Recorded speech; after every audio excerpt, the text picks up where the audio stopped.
Ladies and gentlemen, brace yourselves. We may be witnessing the biggest shakeup in James Bond history. Amazon has officially taken creative control of the franchise, and that means one very pressing question. Will our favorite super spy remain the suave, womanizing, martini-swilling icon of masculinity, or is he about to get the full, modern audience makeover? Amazon's previous venture, The Lord of the Rings, The Rings of Power, faced criticism for straying from its source material, aiming to cater to so-called modern audiences. So naturally, the fear that James Bond will suffer a similar fate is not just possible, it's palpable. The online reaction has already given us the official fan response. R.I.P. James Bond. To understand why this could be the biggest cultural catastrophe since the fall of Rome, we need to go back to the beginning. When Dr. No hit theaters in 1962, audiences met Sean Connery's James Bond, a man so effortlessly masculine he could make a tuxedo look like battle armor. He was dangerous, he was charming, and he had a license to kill and to seduce your girlfriend. His introduction in that film, calmly playing baccarat, cigarette in hand, saying, "Bond, James Bond," cemented one of the most iconic characters in cinematic history. This was no accident. James Bond was designed to be a role model, not for virtue, obviously, but for style, confidence, and sheer unapologetic manhood. The franchise didn't just entertain, it shaped generations of men, setting the standard for what it meant to be cool. And let's not forget, James Bond isn't just a pop culture figure. He's a global phenomenon. Since Dr. No, the Bond films have raked in billions, consistently drawing massive audiences and shaping the spy genre itself. If this wasn't intentional, then accidentally crafting one of the most successful male archetypes in cinema history is the greatest fluke of all time. But eventually, things started to shift. The Daniel Craig era attempted something new, a Bond who actually had feelings. Was this a crack in the armor? Some would say the seeds were already planted in Casino Royale when Bond's heart was broken by Vesper Lynd. Of course, heartbreak wasn't new for Bond. Connery's Bond had a wife, and she was killed too. But Craig's version? He was broken in a way that past Bonds just weren't.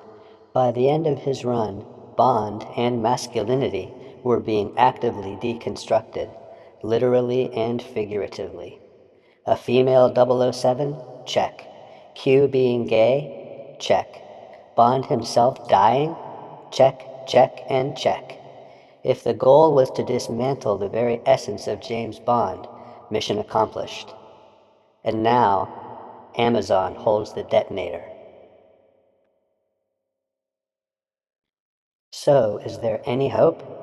Or are we looking at a future where James Bond lectures us about climate change before his electric Aston Martin auto brakes to avoid offending a cyclist? At first glance, it looks bleak. We've seen how these things go. It starts with small changes. Bond questioning his ways, maybe getting a they-them sidekick.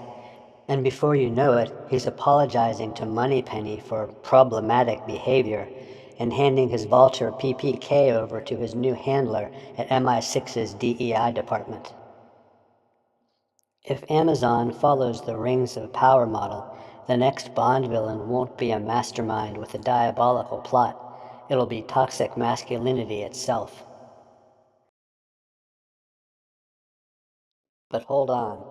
Maybe, just maybe, there's a light at the end of the tunnel. The culture is shifting. The Rings of Power was a disaster. The Marvels bombed. Meanwhile, films like Top Gun, Maverick, and Sound of Freedom, which leaned unapologetically into themes of heroism and traditional masculinity, smashed expectations at the box office, proving that audiences aren't rejecting action movies or spectacles, they're rejecting the ones that talk down to them.